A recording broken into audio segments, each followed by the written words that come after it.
അതെ ശശിയേട്ടാ, എനിക്കൊരു സംശയം. അല്ലെങ്കിലും നിനക്ക് എപ്പോ നോക്കിയാലും എന്നെ സംശയമാണല്ലോ. അതല്ല മനുഷ്യ, ഞാൻ ഇങ്ങനെ തലകുത്തി നിന്ന് യോഗ ചെയ്യുമ്പോഴേ തലയിലേക്ക് ഇങ്ങനെ ബ്ലഡ് ഒഴുകി വരുന്നതായിട്ട് ഫീൽ ചെയ്യും. പക്ഷെ ഞാൻ നിന്ന് യോഗ ചെയ്യുമ്പോഴേ കാലിലേക്ക് ബ്ലഡ് ഒഴുകി വരുന്നതായിട്ട് ഫീൽ ചെയ്യുന്നില്ല. അതെന്താ കാരണം? അതെന്താണെന്ന് അറിയാൻ പാടില്ലേ? എടി, ഒഴിഞ്ഞ സ്ഥലത്തേക്ക് നീരോടൂ. അതായത് എന്റെ തലക്കകത്ത് ഒന്നുമില്ല. ഞാൻ എന്ത് സംശയം ചോദിച്ചാലും നിങ്ങൾ അതൊക്കെ വളച്ച് തിരിച്ചൊടിച്ച് എന്നോട് ദേഷ്യപ്പെടും. ഇത് നിങ്ങളുടെ സ്ഥിരം പരിപാടിയാ. എന്റെ രമേ, ഞാൻ ഒരു കാര്യം പറയട്ടെ. അങ്ങനെ എന്തെങ്കിലും ഞാൻ അങ്ങ് പറയുമ്പോഴേക്കും ഇതിലേ അങ്ങോട്ട് കേട്ടിട്ട് ഇതിലേ അങ്ങ് വിട്ടേക്കണം. അത് നിങ്ങൾക്ക് പറ്റുമായിരിക്കും, ഇതിലേക്കൂടെ കേട്ടിട്ട് ഇതിലേക്കൂടെ കളയാൻ. കാരണമേ ഇവിടെ തടഞ്ഞു നിർത്താൻ നിങ്ങളുടെ തലയിൽ തലച്ചോറൊന്നും ഇല്ലല്ലോ. എന്താ എന്താ ചന്ദ്ര?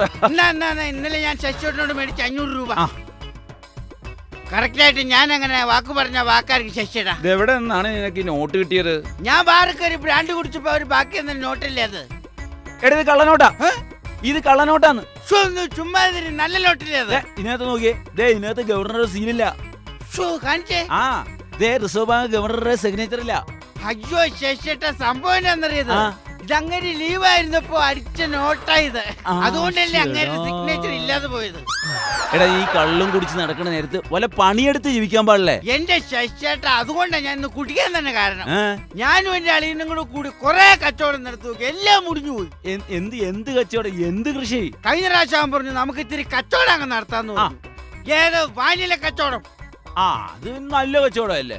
വാനില കച്ചവടം നടത്തി, എന്നിട്ടും അവന് പോലീസ് പൊക്കി. എന്താ ഈ പറയണേ? വാനില കൃഷി എന്ന് പറഞ്ഞ വലിയ സമ്പന്നര് എന്ന ബിസിനസ് അല്ലേ? അതൊക്കെ ചെയ്തിട്ട് എങ്ങനെ പോലീസ് പിടിക്കണത്? വാനില കൃഷിയല്ല അവൻ നടത്തിയത്. വാനില അവൻ ചാരായ കച്ചവടം നടത്തി. പിന്നെ പോലീസ് പിടിക്കാണ്ടിരിക്കുവോ? വാനില ചാരായ കച്ചവടം നടത്തി, അതും പോട്ടെ. അവൻ പിന്നെ ജീവിക്കാനോ നിവൃത്തിയില്ല. അവൻ പിന്നെ തെരുവിലേക്ക് ഇറങ്ങി മരുന്ന് കച്ചവടം അങ്ങ് തുടങ്ങി. ജീവിക്കാനൊരു നിവൃത്തിയില്ലല്ലോ. മരുന്ന് കച്ചവടം നല്ല കച്ചവടമല്ലേ ശശി? എന്നിട്ടും അവന് പോലീസ് പൊക്കി. ആ പോലീസ് തന്നെ വന്ന് പൊക്കി, അറിയോ ശശി? അത് പോലീസ് പിടിച്ചിരിക്കും. കാരണം ലൈസൻസ് ഇല്ലാതെ മരുന്ന് കച്ചവടം നടത്തിയാലേ പോലീസ് പിടിച്ചിരിക്കും. പിന്നെ മയക്കുമരുന്ന് കച്ചവടത്തിന് ആരാ ലൈസൻസ് തരുന്നത്? മയക്കുമരുന്ന് കച്ചവടത്തിന് അപ്പൊ പിന്നെ പോലീസ് പിടിക്കാതിരിക്കോ? പിന്നെ അതെല്ലാം പോട്ടെ. ശശിയേട്ടൻ തന്നെയല്ലേ എന്നും എന്നോട് പറഞ്ഞത് കൃഷി നടത്തുന്നത്? അതെ, ഞാൻ എന്റെ അളിയിലും കൂടി ഇതിനെപ്പറ്റി ഒരു ചർച്ച ഞാൻ വെച്ചു. അപ്പൊ അളിയൻ പറഞ്ഞു കൃഷി അങ്ങ് നടത്തിയേക്കാന്ന് പറഞ്ഞു.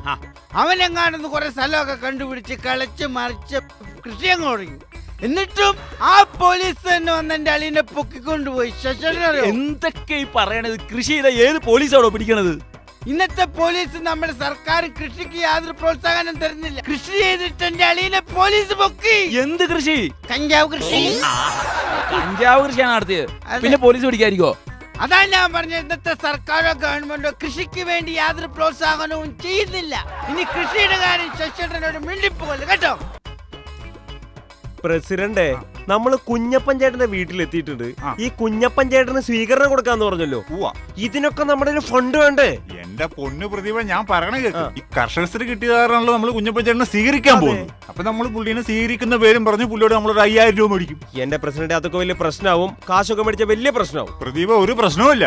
ഈ നാട്ടിൽ ആർക്ക് അവാർഡ് കിട്ടിക്കഴിഞ്ഞാലും അവർക്ക് സ്വീകരണം കൊടുക്കുന്നത് നാട്ടു നടപ്പാണ്. അപ്പൊ അതിന്റെ ഇടയ്ക്ക് അവരോട് ഒരു 10-15 നമ്മൾ മേടിക്കും. ആണോ? പിന്നെ അതിലൊരു പ്രശ്നമില്ല. എന്നാ പിന്നെ വിളിക്ക് കുഞ്ഞപ്പൻ ചേട്ടോ. ദേ, ഈ കുഞ്ഞപ്പൻ ചേട്ടന് കർഷകശ്രീ കിട്ടിയ പിന്നെ നമ്മുടെ ടൗണിലേക്കൊന്നും കാണുന്നില്ല. കുഞ്ഞപ്പൻ ചേട്ടോ, എന്ത് പറയണ്? നല്ല വിശേഷം. അല്ല, കൃഷിയൊക്കെ അങ്ങനെ പോണ്? കൃഷിയൊക്കെ നശിച്ചു പോകുന്നു. പിന്നെ ഞാൻ കൃഷിയിൽ നൂതനമായ സംഭവങ്ങൾ പരീക്ഷിച്ചുകൊണ്ടിരിക്കുന്നു. അതേതായാലും നല്ല കാര്യം. അല്ല, ഇപ്പൊ അടുത്ത് നടത്തിയത് എന്ത് പരീക്ഷണം? അടുത്ത് നടത്തിയത് ഈ പടവലങ്ങ. അത് സാധാരണ എങ്ങോട്ടാണ് വളരുന്നത്? താഴത്തേക്ക്. അതെ, ഞാനത് നേരെ മുകളിലേക്ക് വളർത്താനുള്ള ഒരു പരീക്ഷണം നടത്തി. ആണാ? എന്നിട്ട് എന്ത് പറ്റാൻ? പടവലങ്ങ നേരെ താഴത്തേക്കും വളർന്ന് ഞാനിപ്പോ അതേ മുകളിലേക്ക് നോക്കി നടപ്പാണ്. എടീ, ബാങ്ക് ലോൺ അടുത്തല്ലേ ഈ പണി മുഴുവൻ നടത്തിയത്. Bank loan. ചേട്ടൻ ബാങ്ക് ലോണിന്റെ കാര്യമൊന്നും പറയണ്ട. ചേട്ടന്റെ പുരയിടത്തിൽ എന്തോരം തെങ്ങ് കൃഷിയുള്ളത്. തെങ്ങ് കൃഷി കൊണ്ട് ഇഷ്ടംപോലെ കാശുണ്ടാക്കാൻ പാടില്ലേ? തെങ്ങ് കൃഷിയുടെ കാര്യമൊന്നും പറയണ്ട. എടാ, ഈ ചുറ്റുവട്ടത്ത് മുഴുവൻ കള്ളന്മാരല്ലേ. പിന്നെ എന്റെ പുരയിടത്തിൽ കള്ളന്മാര് വന്നാ നാടിച്ചു പോയുള്ളൂ. അതെന്താ? ഇങ്ങനെ കയറി ഇങ്ങനെ ഇറങ്ങി ഇങ്ങനെ പോരും. അതെന്തേട്ടാ? എടാ, ഒറ്റത്തെങ്കിലും മണ്ടയില്ലല്ലോ. മണ്ടയില്ല. പിന്നെ മണ്ടയുള്ള തെങ്ങിനാണ് മണ്ടലി. ചേട്ടാ, മണ്ടലി അല്ല, മണ്ടലി. എടാ, അത് രോഗം. അത് നമ്മൾ മരുന്ന് കളിച്ച് നിയന്ത്രിച്ചില്ലേ. ഇതല്ല, മണ്ടലി. തെങ്ങിന്റെ മണ്ടയിൽ എലി കയറി വെള്ളക്കായും കരിക്കൊക്കെ കുത്തി തുളച്ച് താഴത്തേക്ക് ഇടും. എലി. എന്റെ പൊന്നു ചേട്ടാ, എലീനെ കൊല്ലാനായിട്ട് എന്തോരം മാർഗങ്ങളുണ്ട്. ഒരുപാട് മാർഗങ്ങളുണ്ട്. ഞാനും ഒരു നൂതന മാർഗം കണ്ടുപിടിച്ച് വെച്ചിട്ടുണ്ട്. എന്ത് മാർഗം? എന്ത് മാർഗം എന്നാ? എടാ, തെങ്ങിന്റെ തടിയില്ലേ, അതിൽ നല്ല വെളിച്ചെണ്ണ നല്ലെണ്ണ, ആ. പാമോയിൽ, ആ. അതുമല്ലെങ്കിൽ ഡാൽട്ട. ഇത് നല്ലവണ്ണം കുളിർക്കെ തടിയിലേക്ക് തേച്ച് പിടിപ്പിക്കും. എന്നിട്ട് ഇതിന്റെ താഴെ കരിങ്കല്ല്, മാർബിള്, ഗ്രാനൈറ്റ് ഇതുപോലുള്ള സംഭവങ്ങൾ പാകുക. എന്തിനായിട്ട് ഇതൊക്കെ എങ്ങനെ ചെയ്യണത്? പറഞ്ഞു വട്ടറ. ആ. ഇത് രാത്രി ആകുമ്പോ എലി പമ്മി പമ്മി പമ്മി വരും. എന്നിട്ട് തെങ്ങയിലൊക്കെ വലിഞ്ഞു കയറും. പകുതി എത്തുമ്പോ ഈ വെളിച്ചെണ്ണൊക്കെ പെട്ടിയൊക്കെ ആണല്ലോ, തെന്നി പ്ലക്കോ പ്ലിക്കോ പ്ലിക്കോ എന്ന് പറഞ്ഞ് താഴത്തേക്ക് വീഴും. ഈ ഗ്രാനൈറ്റ് തലയടിച്ച് അവിടെ കണഞ്ഞ് ചത്തുവോ. എലി തെന്നി വീഴുന്നുണ്ടോ? പ്ലക്കോ ബ്ലിക്കോ ബ്ലക്കോ എന്നൊക്കെ. നിനക്ക് സംശയം ഉണ്ടോ? വേണേ തറയിച്ച് എണ്ണൊഴിച്ചു തരാം. പ്ലക്കോ എന്നും പറഞ്ഞ് വീണ് തലയടിച്ച് മരിക്കണ കാണാം. പക്ഷെ എന്തൊക്കെയായാലും ചേട്ടന്റെ കപ്പ കൃഷി ലാഭത്തിലായിരിക്കും. ആ, കപ്പ കൃഷി നല്ല ലാഭമായിരുന്നു. ചേട്ടനല്ലേ? എനിക്കല്ലടാ, എലിക്ക്. എലിക്കാ? ആ, ഇത് പിന്നെ കിഴങ്ങായി വന്നപ്പോ അടിയിൽ കൂടെ തുരങ്കം വെച്ച് വന്ന് മുഴുവൻ മാന്തിക്കൊണ്ട് പോയില്ലേ. ഓ, പിന്നെ ഒരു പ്രയോജനം ഉണ്ടായി. ആ കോല അവിടെ അങ്ങനെ തന്നെ നിർത്തിയിരുന്നു. എന്നിട്ട് പിറ്റേ വർഷം തണ്ട് തിരക്ക് നടക്കേണ്ടി വന്നില്ല. അത് തന്നെ വെട്ടി കണ്ടിച്ച് അങ്ങോട്ട് ഇട്ട്. അത് കൊള്ളാം. അങ്ങനെ പിന്നെ ചേട്ടാ, നെൽകൃഷി ചേട്ടന് എല്ലാ വർഷവും നല്ല ലാഭമായി. ഈ പ്രാവശ്യം നെൽകൃഷി എങ്ങനെ ഉണ്ടായിരുന്നു? മുഴുവൻ കളകറി നശിച്ചു പോയില്ലേ. കംപ്ലീറ്റ് കളകറി നശിച്ചു പോയി. പല മരുന്നൊക്കെ അടിച്ചു നോക്കി, രക്ഷയില്ല.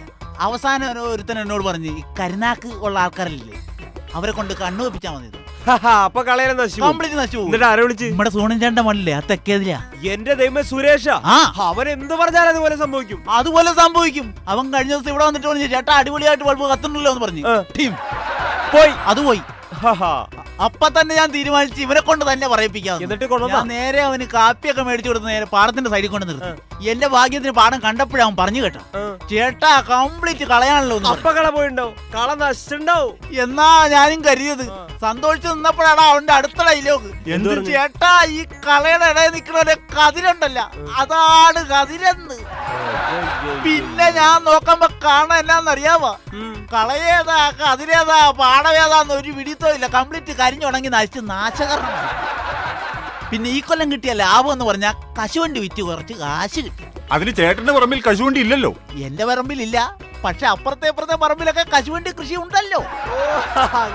അങ്ങനെ ഒരു ലാഭം. നീ പറ. എടാ തമ്മി പറയാതെ ഇങ്ങോട്ട് പറയണം. അതല്ല ചേട്ടാ, ചേട്ടന് ഞങ്ങളുടെ ക്ലബ് ഒരു സ്വീകരണം തരാന്ന് വെച്ചിട്ടുണ്ട്. അപ്പൊ ആ സ്വീകരണത്തിന് ചെറിയൊരു പൊന്നാടൊക്കെ അണിയിപ്പിക്കും. ആയിക്കോട്ടെ.